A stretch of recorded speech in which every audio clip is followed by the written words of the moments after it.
नमस्ते प्यारे बच्चों, मैं आप सभी का एक छोटा सा समय लेने वाला हूं क्योंकि मुझे पता है आपका समय बहुत कीमती है। अभी आपके पास कोई भी फालतू चीज़ देखने के लिए आपके पास टाइम नहीं है क्योंकि आपका एग्ज़ाम बहुत करीब बचा है। तो हम इस वीडियो में आपको बहुत इंपॉर्टेंट चीज़ें बताने वाले हैं अपने अनुभव के आधार पर। जो पिछले 2014 में मैंने मैट्रिक एग्ज़ाम दिया था तो लगभग 12 साल मेरा हो गया और इंटर के एग्ज़ाम दिए मुझे 10 साल पूरे हो गए। तो 10 साल के अंदर मेरे जो भी एक्सपीरियंस हैं मैं इस वीडियो में आप लोग को शेयर करूँगा। आप इस वीडियो को पूरे अंत तक देखें। हम यकीन करते हैं कि आपके अंदर बहुत सारे डाउट्स होंगे जो क्लियर होंगे। तो चलिए हम लोग शुरू करते हैं। 7 दिन जो हमारा पेपर अब बचा हुआ है, हो सकता है किसी का इतना हो या फिर इतना से कुछ कम हो या कुछ बच्चों का इससे ज़्यादा हो। मेरे बच्चों, हमने लिखा है आपका संघर्ष। सब लोग कहते हैं पढ़ो पढ़ो पढ़ो, घर में मम्मी कहती है पढ़ो, पापा कहते हैं पढ़ो, दोस्त कहते हैं पढ़ो, टीचर कहते हैं पढ़ो, भाई कहते हैं पढ़ो, सब कोई कहते हैं पढ़ो पढ़ो पढ़ो। पर आपके ऊपर क्या बीत रही होगी बच्चों। मैं अगर 10 साल पीछे जाता हूँ तो मैं फील कर पा रहा हूँ कि रात के 2 बज जाते थे, 3 बज जाते थे। बिस्तर पे तो मैं जाता था पर नींद नहीं आती थी। बस सोचते थे कि ये वाला टॉपिक लगता है यहाँ मुझसे नहीं हो पाएगा, शॉर्ट हो जा रहा है, लॉन्ग में लगता है मैं फंस जाऊँगा, लॉन्ग हो जाता है ऑब्जेक्टिव में फंस जाऊँगा। तो ये चीज़ें आप लोग रोज़ अपने आप से लड़ रहे हैं और एक तरफ अपने आप को कह रहे हैं। कुछ बच्चे ऐसे होंगे जो सोच रहे होंगे अरे 7-8 दिन का टेंशन है, उसके बाद तो फिर मस्ती है जीवन में। पर कुछ बच्चे ये सोच रहे होंगे बस 7 दिन ही मेरे पास बचा हुआ है अपने आप को प्रूव करने का, अपने आप को साबित करने का। तो बच्चों, मैं एक बड़े भाई होने के नाते मैं आप लोग को बताना चाहूँगा कि इन 7 दिनों में आप सभी को किन किन बातों का ध्यान रखना है। आइए हम शुरू करते हैं। सबसे पहले ये तो आप समझ लीजिए कि मेरे बच्चे, हमने बताया है जैसे दौड़ होता है, जब रेस होता है, हमने अपनी परीक्षा की तैयारी को रेस की तरह एक रेस के एग्जाम्पल पर मैंने बांटने की कोशिश की है। इसमें अगर आप देखेंगे तो सबसे पहला हमारी रेस शुरू होती है यहाँ से, है ना। ये पहला चक्कर को दिखाया मैंने, ये दूसरा है, ये तीसरा है और ये चौथा है। चौथा है मंजिल। आप देख सकते हैं यहाँ आपका मंजिल है और आप यहाँ पहुंच चुके हैं, बस अब थोड़ा दूर ही आपको जाना है। हम आपको लेके चलते हैं किसी क्रिकेट के खेल में, या जब हम मूवी देखते हैं तो हम क्या सोचते हैं, क्रिकेट के एग्जाम्पल अच्छा रहेगा मेरे ख्याल से। हम क्या सोचते हैं कि जो सामने वाला प्लेयर है ना, जो अपनी भारत की तरफ से खेल रहा है, ये प्लेयर हर बॉल पर छक्का मारे, चौका मारे, मतलब अच्छा परफॉर्मेंस करे। तो प्यारे बच्चों, एक चीज़ तो याद रखिएगा कि आप वो क्रिकेटर हो जो मैदान में खेल रहे हो। म- मैं, आपके और भी शिक्षक जो भी हैं, आपके घर के लोग, मम्मी पापा दीदी भैया, आपके गांव के समाज के लोग, दोस्त, वो सब दर्शक हैं। वो सभी आपसे बहुत उम्मीद लगा कर बैठे हैं कि आप अच्छा करें, यानी आपका जो एग्ज़ाम है वो बहुत बेहतर जाए, आपका रिजल्ट बहुत बेहतर हो। तो बच्चों, आप ये समझ लीजिए कि अब आप मंजिल तक पहुंचने ही वाले हैं, बस थोड़ा सा समय बचा है। यहाँ आपको अपना धैर्य नहीं खोना है। कुछ बच्चे होंगे यहीं पर कहेंगे नहीं मुझसे नहीं हो पाएगा, जैसा पेपर जाएगा वैसा जाने दो, मुझसे कोई मतलब नहीं। लेकिन मैं कहता हूं बच्चों, आपको लड़ना चाहिए, आपको लड़ना चाहिए। You should fight. कहते हैं कि हमारे पक्ष में जो चीज है हम उसके लिए मेहनत करें। तो कर्म किए जा फल की चिंता मत कर। तो आपके पास है बच्चों फाइट, यानी लड़ना चाहिए अंतिम समय तक। जब अब परीक्षा हॉल में, मेरे बच्चे, परीक्षा हॉल में जाने तक आपको लड़ना चाहिए। अभी आपको हिम्मत नहीं हारना चाहिए। पहली बात तो मेरी तरफ से मोटिवेशन यही है कि आप ये ना कहें मेरे पास समय कम है। जब एक दिन भी बचेगा उस दिन भी आपको ये कहना है कि this day of my struggle, ये मेरे संघर्ष का दिन है। उस दिन भी आपको ये नहीं कहना है कि अब एक दिन बचा है, बस ये कहना अब ये संघर्ष का दिन है, मेहनत करते रहना है आपको। और आगे क्या ध्यान रखना है आइए मैं आपको बताता हूँ। ध्यान ये रखना है विशेष तौर पे कि न्यू पढ़ने से बचें। बहुत सारे बच्चे ये गलती करते हैं, उनकी तैयारी अच्छी है फिर भी वो अलग अलग प्रकाशन का बुक लेकर के या अलग अलग वीडियोस वगैरह देख करके अलग सीखने की कुछ कोशिश कर रहे हैं, किसी टॉपिक को अलग चीज पढ़ने की कोशिश कर रहे हैं। टीचर बदल रहे हैं, पुस्तक बदल रहे हैं, है ना, मॉडल सेट बदल रहे हैं। नहीं बच्चों, कुछ भी नया पढ़ने से बचिए। आप जितना पढ़े हैं उसको रिवीजन करने पर ध्यान दीजिए। अगर हर कोई ऐसा कह रहा है तो उसके पीछे कुछ लॉजिक होगा। तो पहला पॉइंट मैं कहूंगा कि आप अब रिवीजन कीजिए। जो समय बचा है इसमें कुछ भी नया पढ़ने की कोशिश मत कीजिए। जो एग्जाम, जो क्वेश्चन सेट करने वाला है वो भी इंसान है, चीज़ों को समझता है, बहुत टफ नहीं जाएगा और 50% क्वेश्चन ही आप लोग को बनाने हैं। इसलिए उतना स्ट्रेस मत लीजिए, नया पढ़ने से बिल्कुल भी बचिए। सेकंड पॉइंट मैं आपको ये बताना चाहूंगा कि हाई वेटेज टॉपिक को पढ़िए। अभी हाई वेटेज टॉपिक कैसे जानेंगे? तो आजकल बच्चों बहुत सारे क्वेश्चंस बैंक वगैरह आ गए हैं, आप लोग को इतने दिन में पता चल गया होगा कि किस चैप्टर से किस टॉपिक से ज्यादा क्वेश्चंस पूछे जाते हैं। अगर आप ये भी नहीं पता कर पाए हैं तो आप कैसे विद्यार्थी जी हैं? आप सोचिए अपने आप पर। तो हर विषय के आप ये डिसाइड कीजिए कि कौन से टॉपिक से ज्यादा क्वेश्चन, जैसे अगर हम क्लास 10th की बात करें तो वहां त्रिकोणमिति से बहुत क्वेश्चन आता है। क्लास 12th की बात करें तो क्लास 12th में अगर हम बात करें, मैं तो मैथ का शिक्षक हूं तो मैं आपको मैथ में बताऊंगा, तो आपका अवकलन, समाकलन आपका मैट्रिक्स, डिटर्मिनेंट, वेक्टर, 3D सबसे क्वेश्चन अच्छा खासा आता है।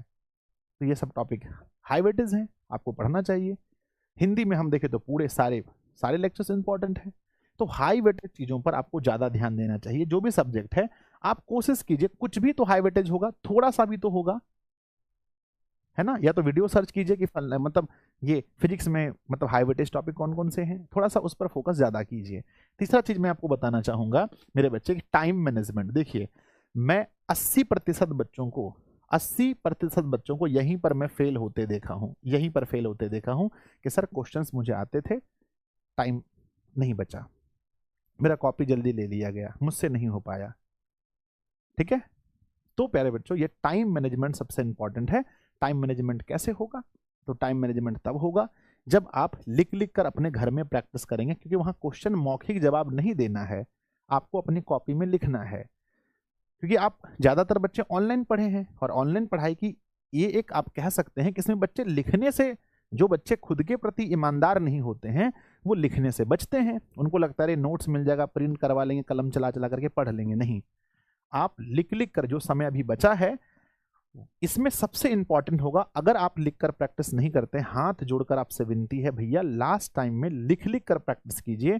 3 घंटे बैठने का प्रैक्टिस आपको करना पड़ेगा, क्योंकि आप जब पेपर देने जाएंगे तो लगातार आपको 3 घंटे, 3.25 घंटा बैठना है। इसके लिए घर पे बैठ करके मॉडल सेट लगाइए, मॉडल सेट के कुछ क्वेश्चंस को खुद से घर पे बैठ के लगाइए, लिख लिख कर प्रैक्टिस कीजिए, नहीं तो वहां टाइम मैनेजमेंट आपसे नहीं हो पाएगा। ऑब्जेक्टिव बनाने की कोशिश कीजिए, सीखने की कोशिश कीजिए। ये 100 ऑप्शंस होंगे, उसमें 50 बनाने, कौन बनाना है कौन छोड़ना है, इस तरह से मॉडल पेपर में आपको देखना पड़ेगा। कुछ बच्चे, क्योंकि हमारा जब पेपर सेट होता है स्टार्टिंग के कुछ क्वेश्चन टफ होते हैं या लास्ट के क्वेश्चन टफ होते हैं, तो पहली बार मैं तो एक वीडियो फिर से लाऊंगा मैं आप लोग को बताऊंगा कि क्वेश्चन पेपर सॉल्व कैसे करना है आप लोग को अंदर में एग्जाम हॉल में। समझ गए? तो लिख लिख कर ज्यादा प्रैक्टिस कीजिए। अब वो पढ़ने का या सिर्फ वीडियो देख करके सीखने का समय खत्म हो गया, लिख लिख कर। और 3 घंटे बैठने के लिए मेरे बच्चे, अगर आप घर पे नहीं बैठेंगे, और मुझे उम्मीद है कि 99% बच्चे तो बैठने के लिए जानते होंगे, नहीं तो आप पढ़ कैसे रहे हैं? ठीक है, नेक्स्ट पॉइंट क्या? Time management. मैं फिर से कहता हूँ टाइम मैनेजमेंट बहुत इंपॉर्टेंट है। मुझे याद है मैं जब ऑफलाइन में पढ़ाता था वहां भी बच्चे कहते थे सर टाइम ही नहीं बचा सर, लास्ट में मेरा 2 क्वेश्चन रह गया सर। ये कब होता है? जब आप घर में जब आप घर में प्रैक्टिस नहीं करेंगे, घर में आपको पता ही नहीं कितना टाइम लग रहा है। तो आप लोग इस वीडियो के नीचे कमेंट बॉक्स में लिखिएगा कि अगर आपने इसके पहले कंप्लीट एक सेट का एग्जाम घर में बैठ के दिया है तो आपको एक्चुअल में कितना समय मिला है, क्योंकि आपको ऐसे लिखने का कभी मौका मिला ही नहीं। स्कूल कॉलेज के एग्जाम को हमने कभी इंपॉर्टेंस दिया ही नहीं। नाम लिख दिए, 2-4 क्वेश्चन बना दिए, कॉपी जमा, नाम लिख 2-4 क्वेश्चन। जब 2-4 क्वेश्चन, और कोचिंग में भी जब कभी टेस्ट हुआ तो ऐसे ही हुआ। तो प्यारे बच्चों, एक बार ईमानदारी से अगर आप टेस्ट देते हैं तो आज सभी बच्चे इस वीडियो के नीचे कमेंट बॉक्स में लिखना कि एक्चुअल में आपका टाइम कितना लगता है। कोई भी एक पेपर जो 100 नंबर का हो उसमें कितना टाइम आप लगाते हैं, कृपया आप लिखिएगा। या अगर 70 नंबर का है 12th में, 10th में 80 नंबर का, तो वो भी लिखना कि ये इतना नंबर का पेपर था सर, हमने इतना टाइम लगाया।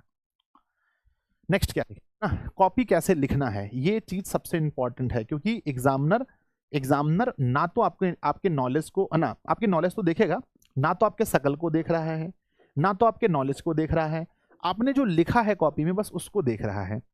इसलिए प्यारे बच्चों, आपको कॉपी कैसे लिखना है ये प्रॉपर जानकारी आपके पास होनी चाहिए। मैंने वीडियोस बना रखा है, इस वीडियो के नीचे लिंक मैं पिन करवा दूंगा बाकी नई वीडियोस भी मैं कोशिश करता हूं, अगर हो पाए तो मैं लेके आऊंगा कि कॉपी कैसे लिखना है। इसमें क्या है, सबसे पहले आप किस पेन का यूज करेंगे ये तो आप देख लीजिए पहले ही, नहीं तो मुझे अच्छे से याद है कि जब मैं क्लास 10th का पेपर दिया था, मेरा पहला पेपर हुआ था एक 5 रुपए का कोई पेन आता था उससे। दूसरा पेपर हुआ था मेरा एक 3 रुपए का पेन आता था पतला करके, उससे हुआ था। और लास्ट वाला पेपर मेरा ब्लैक पेन से हुआ था। समझ रहे हैं, यानी कि इतने मतलब उस टाइप के चेंजिंग करने वाले इंसान में से हम थे कि मैंने कुछ पेपर ब्लू पेन से दिया था, कुछ पेपर ब्लैक पेन से दिया था। और क्लास 12th में जब मैंने एग्जाम दिया तो आधे पेपर सिर्फ ब्लैक पेन से और आधे पेपर मैंने ब्लैक और ब्लू दोनों मैच करके, ठीक है ना। तो अलग अलग मैंने कोशिश करके सब कुछ देखा है। तो आप पहले ये चीज़ डिसाइड कर लीजिए कि आप सिंगल पेन का यूज़ करने वाले हैं, डबल पेन का यूज़ करने वाले। डबल पेन का यूज़ कीजिए, अच्छा होगा, लेकिन आपको यूज़ करना आना चाहिए। कुछ बच्चों को पता ही नहीं है कि कौन से पॉइंट मेन पॉइंट हैं, कौन से हाईलाइट है ना पॉइंट है, पर पेन लेके जा रहे हैं, दो आधा लिख रहे हैं, 2 लाइन लिख रहे हैं ब्लैक पेन से, 2 लाइन लिख रहे हैं ब्लू पेन से। ऐसे में नंबर एक भी नहीं मिला, सब कट जाएगा। अगर आप पेन का यूज़ करना नहीं जानते हैं तो भैया हाथ जोड़ के कहते हैं किसी एक पेन का यूज़ कर लेना, अगर नहीं आता है तो, ठीक है ना। अगर सर आप बता दो कैसे करना है तो उसके लिए मुझे थोड़ा टाइम लगेगा, मैं एक वीडियो बना के बताऊंगा आपको। मैं फिर से कह रहा हूं, अगर आपको दोनों पेन का यूज सही से करना नहीं आता है तो आप किसी सिंगल पेन का यूज कर लेना, नहीं तो नंबर बहुत गंदा रूप से कटेगा, सब नंबर कट जाएगा, ठीक है ना। चलिए आगे बढ़ते हैं। नेक्स्ट है ना, अंडरलाइन, किस पॉइंट को अंडरलाइन करना है, किसको नहीं करना, ये नॉलेज आपको हो तभी आप अंडरलाइन करें। उसके बाद कॉपी सजाना आपको सीखना है। कॉपी सजाने में क्या होता है, चौथाई कॉपी का छोड़ना है, इधर भी थोड़ा सा मोड़ देना है, लेकिन नहीं पारना है। 2 क्वेश्चंस के बीच में थोड़े से मतलब जगह 1-2 लाइन छोड़ना है। कुछ बच्चे करते क्या है, इस लाइन में क्वेश्चन खत्म हो, अगला क्वेश्चन यहाँ से स्टार्ट कर दिया। खंड लिखना है, खंड ए, खंड बी, ये सब भी चीज़ों को लिखना है। अर्थात कॉपी सजाने के लिए आपको सीखना है। और पॉइंट वाइज आंसर देंगे तो नंबर ज़्यादा मिलेगा, खास करके शॉर्ट और लॉन्ग क्वेश्चन में। ज़्यादातर लॉन्ग क्वेश्चन में अगर आप पॉइंट वाइज आंसर देते हैं तो आपको नंबर ज़्यादा मिलता है। आर्ट्स वाले स्टूडेंट को तो और ज़्यादा मिलता है। तो पॉइंट वाइज आंसर लिखना सीखिए, इन सभी चीज़ों पर ध्यान दीजिए। अभी आपको सिलेबस से ज़्यादा इंपॉर्टेंट इन सभी चीज़ों पर भी ध्यान देना है। अभी तक आप सिलेबस पर ही अगर अटके रहेंगे तो कैसे होगा। तो कॉपी कैसे लिखें ये प्रॉपर आप पता कर लीजिए, क्योंकि अब समय आपके पास बड़ा कम बचा है। लास्ट में मैं आपको बताना चाहूँगा कुछ चीज़ें जो बहुत ज़रूरी हैं। अच्छी नींद लीजिए बच्चों। अच्छी नींद क्या, एग्जाम टाइम में क्या होता है, अक्सर हम रात भर नहीं सोते हैं और दिन में भी जल्दी उठ जाते हैं कि अरे मैं तो रात में ये सोचकर सोया था या सोई थी कि सुबह उठकर मुझे ये टॉपिक कवर करने थे, है ना, तब तो मुझे, है ना, और जल्दी उठ जाते हैं, हम नींद पूरा नहीं करते हैं। देखिए बीमार हुए तो मेहनत बेकार, यानी बच्चों आपका स्वस्थ होना बहुत ज़रूरी है। नहीं तो अगर आप 80% लाने के मतलब हालत में हैं, अगर आप एक बार आप बीमार पड़ गए तो ये 60% भी नहीं आएगा। इसीलिए हेल्थ सबसे इंपॉर्टेंट है। तो अच्छी नींद लीजिए, मतलब जब आपका सेहत बता देगा अच्छा नींद हुआ है कि नहीं हुआ है। हल्का पौष्टिक आहार खाइए, इन दिनों थोड़ा सा भोजन पर थोड़ा ध्यान रखें कि ज़्यादा तेलीय वो ना पदार्थ ना कर। थोड़ा फल फ्रूट्स वगैरह, आजकल तो इतना पैसा सबके पास है, थोड़ा बहुत खा सकते हैं। एक आध सेब, सुबह सेब खाइए, एक आध फल, सेब और केला वगैरह एक ठो खाइए अभी से लेकर एग्जाम तक। इससे माइंड भी एकदम आपका ठीक ठाक काम करेगा। डरना नहीं है, आत्मविश्वास, यानी कि अपने ऊपर विश्वास रखिए। डर, देखिए डरने से कितनों बड़ा, अगर हम टीचर हैं ना, अगर हम डर के भी वीडियो बनाएंगे मेरा वीडियो अच्छा नहीं बनेगा। डर के मोटरसाइकिल चलाइए, किसी को जाकर ठोक देंगे। डर से आप साइकिल चलाने बचपन में सीख रहे थे, आप नहीं सीख पाए थे, हिम्मत करके एक बार चढ़ गए साइकिल पर, पैडल मारने लगे तो चलने लगा। कहने का मतलब है डर जाने से चाहे कितना भी बुद्धिमान पुरुष क्यों ना हो, वो अपने कार्य में सफल नहीं होता है। तो डर को अपने अंदर से निकालना है, कहना है all is well, all is well, जो होगा सब अच्छा होगा, है ना, भगवान जी सब अच्छा करेंगे। और कहते हैं अंततः वही होता है जो भगवान चाहते हैं।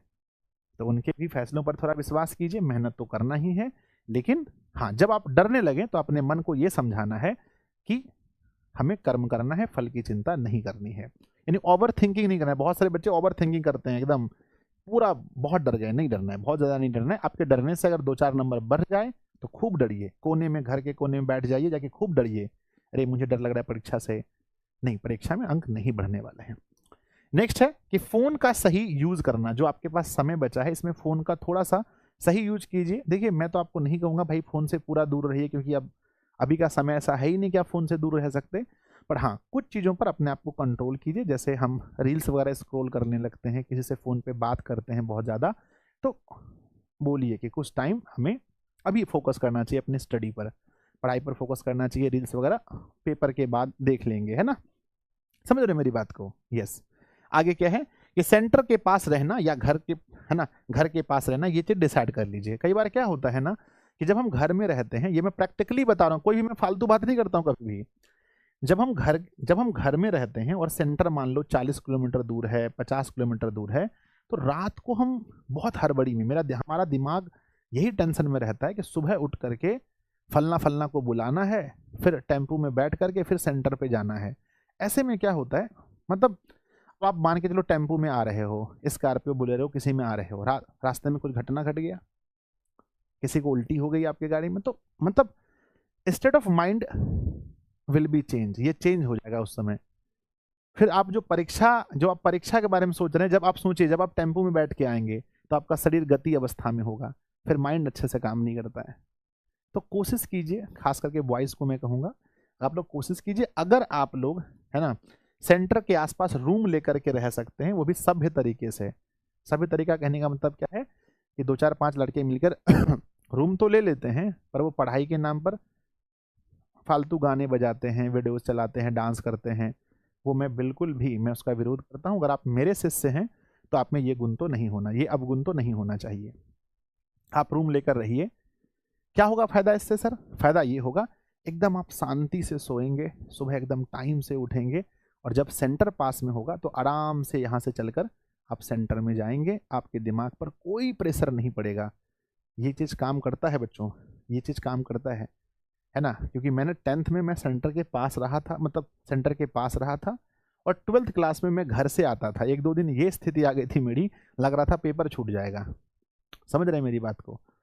खैर ये तो आप लोग का अपना फैसला है, ये आप अपने पेरेंट्स से बात करके आप लोग डिसाइड कर लीजिएगा, है ना। लेकिन हाँ, अगर आपके पेरेंट्स पर ये उम्मीद करते हैं, भरोसा करके अगर आपको सेंटर के आसपास रखते हैं, तो उनकी उम्मीद पर आपको कायम होना है, आपको इसको पॉजिटिव वे में लेना है, ऐसा नहीं कि दोस्तों के साथ मटरगस्ती करनी है, ठीक है ना। ओवरऑल आपको इन सभी चीज़ों पर अभी एग्जाम के टाइम में बहुत बहुत बहुत ध्यान देना चाहिए। बाकी मेरी और सभी वीडियोस आने वाली हैं, तो आप लोग बताइएगा ये मेरा छोटा सा प्रयास आपको कैसा लगा। और मेरे बच्चे अपने सभी दोस्तों के पास इस वीडियो को जरूर शेयर कीजिएगा। और अगर कोई आपके मन में ऐसे कुछ टॉपिक्स हैं जिस पर आप चाहते हैं, मेरी राय सुनना चाहते हैं, मुझसे मेरी वीडियो देखना चाहते हैं, तो कृपया कमेंट बॉक्स में ज़रूर लिखिएगा। धन्यवाद आप सभी का।